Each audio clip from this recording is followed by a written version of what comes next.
Bonsoir à tous et à toutes, bienvenue sur la page Ivoirpedia. Nous allons traiter aujourd'hui d'un sujet qui sont les grands genres musicaux ivoiriens depuis 1960. Donc nous vous invitons à vous abonner et rester branchés, vous allez tout savoir de la Côte d'Ivoire. Bon nombre d'entre nous se demandent quelle a été la musique qui a bercé l'enfance de ses parents et de ses grands-parents. Bon, nous avons la musique tradie moderne et variété. Dans les années 70 et 80, la musique s'inspirait encore du traditionnel. Et oui, quand on dit traditionnel, c'est un peu comme si les musiques qu'on dansait au village sont arrivées dans la ville et tout le monde découvre. Ça, on a découvert Ernesto DJ avec le Cyclipiti, le Poli, l'Ignor et Jimmy. Aussi avec la musique salsa, les étrangers. Nous avons aussi le Lekini des Gay Victor. Donc les artistes s'imprégnaient vraiment de leur pop culture. On prend un exemple Soron Ghana avec le Yachana, les sœurs Komwe qui ont chanté Nana Wani avec leur culture aussi. Donc c'était un peu la belle époque avec des vrais orchestres. Nous avons aussi le Zoblazo qui est un peu le modifié des Mewe modifié à Polonien. Nous avons aussi le Sapiou de Delta Group qui est une très belle musique. Nous avons la Thérèse avec son mari. Vraiment, c'était vraiment une belle époque. On avait vraiment des vrais talents, des instruments. Tout ça, c'était vraiment une très belle époque. Et on peut dire que les parents de cette période ont vraiment vécu avec des musiques, des belles musiques. Si vous ne connaissez pas ces musiques, je vous invite à aller chercher sur YouTube, vous allez voir. Nous avons le Zouglou. Le Zouglou, qui dit Betty les Zouglous, ça veut dire qu'ils sont tassés comme des ordures. Ça fait référence aux Cambodgiens qui dormaient dans les chambres des étudiants. Voilà, nous avons le pote de la rue qui exprimait la chanson. Voilà. Donc le Zouglou était un porteur de messages car il servait en premier à dénoncer l'état de la société. En ces temps de multipartisme, tout ça, là, le parti unique, voilà. Donc c'est ça, le Zouglou est arrivé. Et petit à petit, c'est enrichi d'une dimension musicale. Et de ça, on a connu plusieurs artistes et chanteurs comme ceux qui défilent actuellement, les Poussins Show, qui nous expliquent quelques faits des sociétés.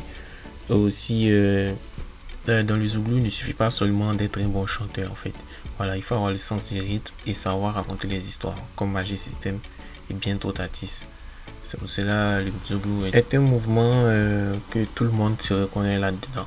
Quand je dis tout le monde, c'est-à-dire n'importe qui dans la société se reconnaît là-dedans parce que bien une fois ou deux fois, les Zouglouman ont chanté ce qui était les problèmes dans la vie. Je prends un exemple comme les salopards qui chantaient les ordures d'Abidjan.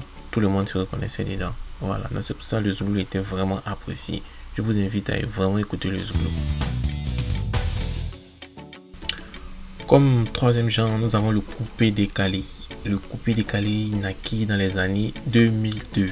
En 2002, on savait qu'il y avait la crise en Côte d'Ivoire, donc le coupé décalé est venu par son rythme dansant et son groupe, le matérialisme. Le coupé décalé a vu défiler toutes sortes d'artistes et vraiment les chansons étaient comme si les amusements des enfants, ils ont ramené ça en coupé décalé. Voilà, dans le coupé décalé, comme il y a les chansons comme Sous Mouton, voilà. Et on a vu naître plusieurs groupes dans le coupé décalé. En fait, on s'en fout que tu saches chanter. Le plus important dans le coupé décalé, faut pouvoir amuser le peuple ivoirien. Voilà, mais c'est pas vrai aussi. On a connu aussi des vrais talents comme le Coucou, Hérisson des Zoulous, DJ Miss qui ont de belles voix. Aussi, on a connu aussi les Roucascas, des DJ Arafat. Voilà.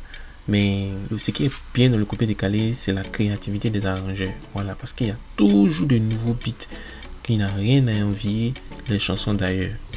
Nous avons aussi des artistes qui sont vraiment inspirés comme Arafat DJ, Serge Beno, Kedjevara ou DJ Mix.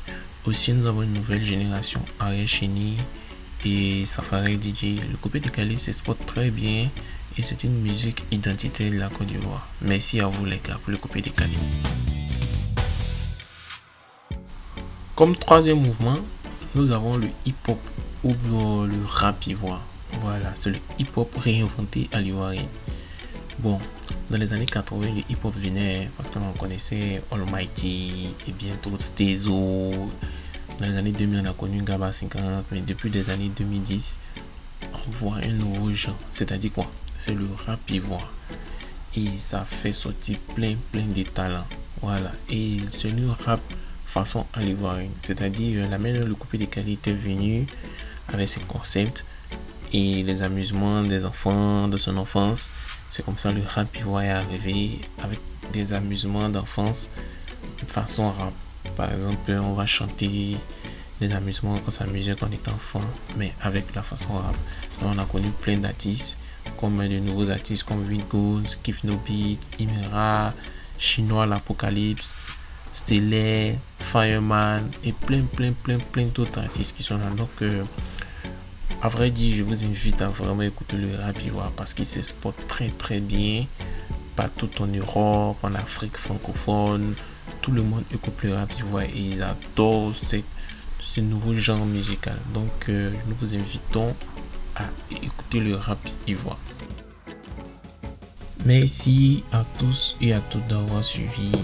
Mais nous vous invitons à aimer, liker, partager cette page parce que Ivoirpedia va vous faire découvrir plein de trucs. Donc nous vous invitons à vraiment vous abonner et à suivre l'actualité d'Ivoirpedia. N'hésitez pas à regarder les autres vidéos, vous allez voir qu'il y a plein de vidéos sur la Côte d'Ivoire. Vous allez vraiment aimer.